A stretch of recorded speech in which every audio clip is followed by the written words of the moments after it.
Artificial intelligence course తీసుకుందామా వద్దా, భవిష్యత్తులో ఏ టెక్నాలజీ ఎలా ఉంటుందని చెప్పి స్టూడెంట్స్లో డౌట్ ఉంది. ఎందుకంటే ఏ వల్ల ఉన్న ఉద్యోగాలే పోతున్నాయి, రేపొద్దున్న మాకేం ఉద్యోగాలు వస్తాయి అని ఒక డౌట్. అయితే ఎవరికైతే ఎగ్జిస్టింగ్ ఆర్టిఫిషియల్ ఇంటెలిజెన్స్ కోర్స్ చేశారు, లేకపోతే రాబోయే రోజుల్లో ఏ సంబంధించిన కోర్స్ తీసుకుందాం, దాంట్లో మనకి కెరీర్ తీసుకుందాం అనుకున్న వాళ్ళకి ఒక శుభవార్త. భవిష్యత్తులో ఆర్టిఫిషియల్ ఇంటెలిజెన్స్ మీద పుష్కలంగా అవకాశాలు లభించబోతున్నాయి, అలాగే మార్కెట్ పెరగబోతుంది అని చెప్పి ఒక రిపోర్ట్ చెప్తుంది. ఏంటా రిపోర్ట్ అనేది ఈ వీడియోలో మనం పూర్తి వివరాలు తెలుసుకుందాం. ఖచ్చితంగా ఏ సంబంధించిన స్టూడెంట్స్ ఎవరైనా ఉన్నా, లేకపోతే ఎగ్జిస్టింగ్ ఏ సంబంధించిన కోర్స్ పూర్తి చేసిన వాళ్ళు అయితే ఈ వీడియోని పూర్తిగా చూడండి. నమస్తే, నేను మీ కృష్ణ చైతన్య మండేలా, మీరు చూస్తున్నారు AI తెలుగు. భారతదేశానికి చెందిన నాస్కామ్ అనే ఒక సంస్థ ఉంది. ఇది ఒక non profitable trade association. NASSCOM అనగానే మనకి చాలా మంది బీటెక్ లెవెల్లో విద్యార్థులకు బాగా తెలుస్తుంది. నాస్కామ్ అని ఎక్కువ వింటూ ఉంటారు. ఈ నాస్కామ్ ఎక్కువ ఏం చేస్తుందంటే, మన భారతదేశంలో కొత్త టెక్నాలజీ ఏది బెస్ట్, అలానే కొత్త టెక్నాలజీకి ఎటువంటి స్కిల్స్ అవసరం, దానికి సంబంధించి ఎటువంటి పాలసీస్ తీసుకురావాలనేది ఎక్కువగా నాస్కామ్ చూసుకుంటుంది. వీళ్ళు ప్రతి సంవత్సరం కూడా ఒక రిపోర్ట్ ఇస్తూ ఉంటారు. అలాగే వీళ్ళు 2023 సంవత్సరానికి ఇచ్చిన రిపోర్ట్ ఏంటంటే దాదాపుగా 2,70,000 ఉద్యోగాలు వస్తాయని చెప్పారు. ఇప్పుడు 2024 సంవత్సరానికి వచ్చి ఉద్యోగాలు అయితే తగ్గుతాయి, 60,000 వరకు ఉద్యోగాలు వస్తాయి. కానీ ఇందులో ఏ ఆధారిత ఉద్యోగాలకి అయితే మాత్రం 11 రెట్లు ఎక్కువ పెరుగుతాయని చెప్పి నాస్కామ్ రిపోర్ట్ చెప్తుంది. నాస్కామ్ సంస్థ వాళ్ళు తాజాగా ఒక టైటిల్ పెట్టి రిపోర్ట్ అనేది ఇచ్చారు. A road map for future ready firms AI and generative AI role in turbo charging the industry. ఈ రిపోర్ట్ ఆధారంగానే ఆర్టిఫిషియల్ ఇంటెలిజెన్స్ సంబంధించిన గ్రోత్ రేట్ అనేది దాదాపుగా 11 రెట్లు పెరుగుతుందని చెప్తున్నారు.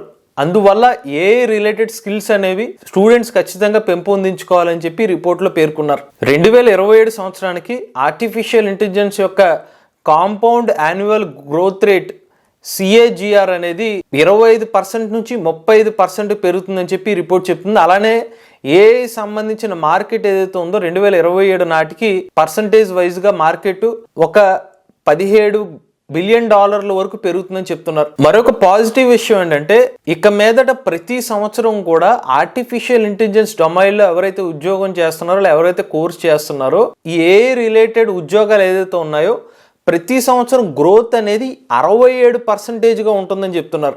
ప్రధానంగా ఈ గ్రోత్ రేట్ ఎక్కువగా జనరేటివ్ AI రిలేటెడ్ జాబ్స్ మీద ఎక్కువ ఉంటుందని చెప్తున్నారు. అలానే ప్రపంచవ్యాప్తంగా ఆర్టిఫిషియల్ ఇంటెలిజెన్స్ మార్కెట్లో ఈ కాంపౌండ్ యాన్యువల్ గ్రోత్ రేట్ ఏదైతే ఉందో 24% ఉండేది 2019 సంవత్సరం నుండి 2023 సంవత్సరం వరకు కూడా. అలానే $23 బిలియన్ పెట్టుబడి అనేది ఆర్టిఫిషియల్ ఇంటెలిజెన్స్ డొమైన్ లో ప్రపంచవ్యాప్తంగా చేశారు.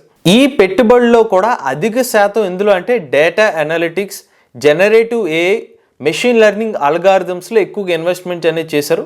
ఇక్కడ మనకి జనరేటివ్ AI అనే పదే మనం మాట వింటున్నాం అండి.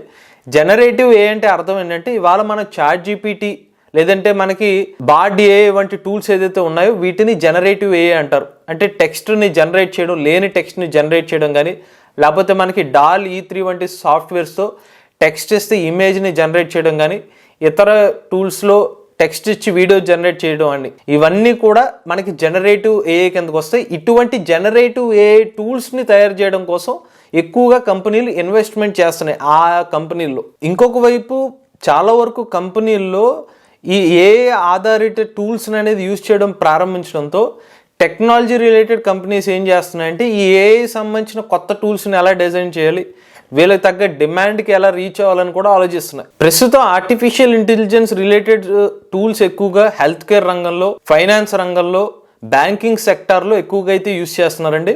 అలానే మన దేశంలో ఆర్టిఫిషియల్ ఇంటెలిజెన్స్ స్కిల్స్ తీసుకుంటున్న విద్యార్థులు కానీ ఎగ్జిస్టింగ్ ఎంప్లాయీస్ సంఖ్య కూడా పెరుగుతుంది.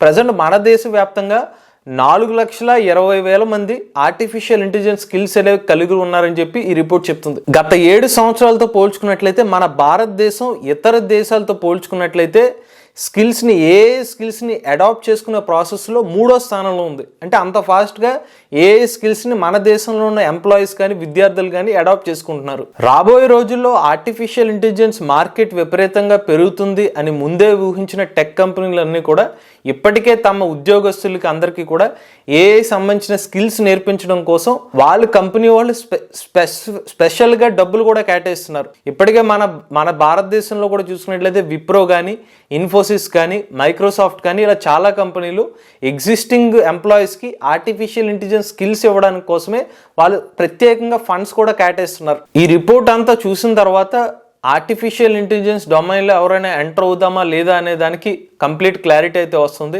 డౌట్స్ అనేవి కూడా పోతున్నాయి. ఏమన్నా సంబంధించిన ఫ్యూచర్లో ఎలా ఉంటుంది, ఏమన్నా నెగిటివ్గా ఉంటుందా అనే దానికి క్లియర్ కట్ ఇన్ఫర్మేషన్ అనేది ఈ రిపోర్ట్లో లభిస్తుందండి. అయితే స్కిల్స్ అనేది చాలా ఇంపార్టెంట్ అనేది ఈ రిపోర్ట్లో చెప్తున్నారు. ప్రధానంగా వీళ్ళు పదే యూజ్ చేస్తున్న వర్డ్ జనరేటివ్ ఏఐ అనేది ఇంపార్టెంట్ అని చెప్తున్నారు. రాబోయే రోజుల్లో మన జనరేటివ్ ఏఐ గురించి పర్టికులర్గా ఒక వీడియో కూడా చేద్దామండి. ఓవరాల్గా చూసుకున్నట్లయితే ఆర్టిఫిషియల్ ఇంటెలిజెన్స్ సంబంధించి రాబోయే రోజుల్లో ఉద్యోగాలు బాగుంటాయి, అలానే దానికి సంబంధించిన మార్కెట్ కూడా విపరీతంగా ఉంటుందని చెప్పి నాస్కామ్ రిపోర్ట్లో చెప్తున్నారు. ఇది ఏఐ సంబంధించిన లేటెస్ట్ అప్డేట్ అండి. వీడియో కానీ మీకు నచ్చినట్లయితే ఏఐ తెలుగు ఛానల్ సబ్స్క్రైబ్ చేసుకోండి.